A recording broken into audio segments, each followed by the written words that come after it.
It's with great pleasure I'm here to introduce the moderator for today's event, director, often sought as a cinematographer, and he directed the first 3 films for the Coen brothers, Barry Sonnenfeld.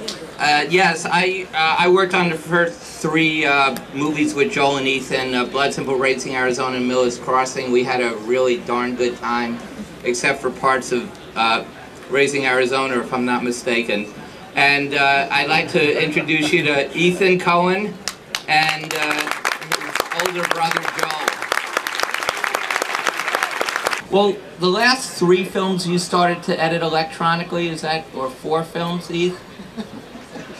Uh-huh. And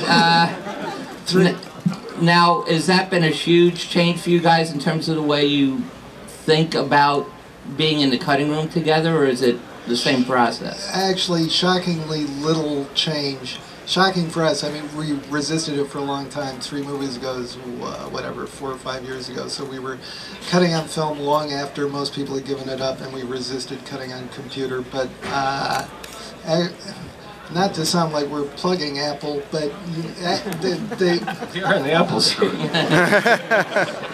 They made it really easy for us. I mean, the Final Cut system. We cut now much the way we cut on film, which was actually a little odd.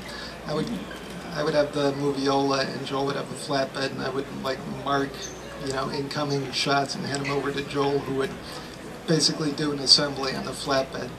And we do a weird digital equivalent now on the Final Cut. When we first started cutting electronically, Apple set up the system so that it was. We could work essentially the same together in the cutting room the same way we'd been working on the other machines. And so now Ethan marks up the takes essentially electronically on one computer and sends them to me, and I assemble them in the timeline. And the only non-electronic part of the whole process is that he has a bellman's like a hotel bellman's bell button on his desk, and as soon as he's marked up the take, he hits it, and I hear. It's kind of, the order up bell or front bell. So I know when he's sending the takes over, the marked up takes over. Yeah, well, that's the secret of the way we do it. Well, what I found is that to a certain extent your style changed a little bit from when I was working with you to well, yes, every cinematographer we got to pan. Yeah, no, exactly. Barry wouldn't let us pan. You know what? Films would be better if no one panned.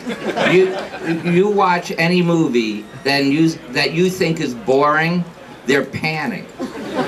If you watch movies where people enter frame and then exit frame, or if you're panning, they better be talking during the walking panning part. That's when you get your 90-minute movies. Now I hear this movie's over 2 hours. That's true. So obviously there was at least a half hour of extraneous panning.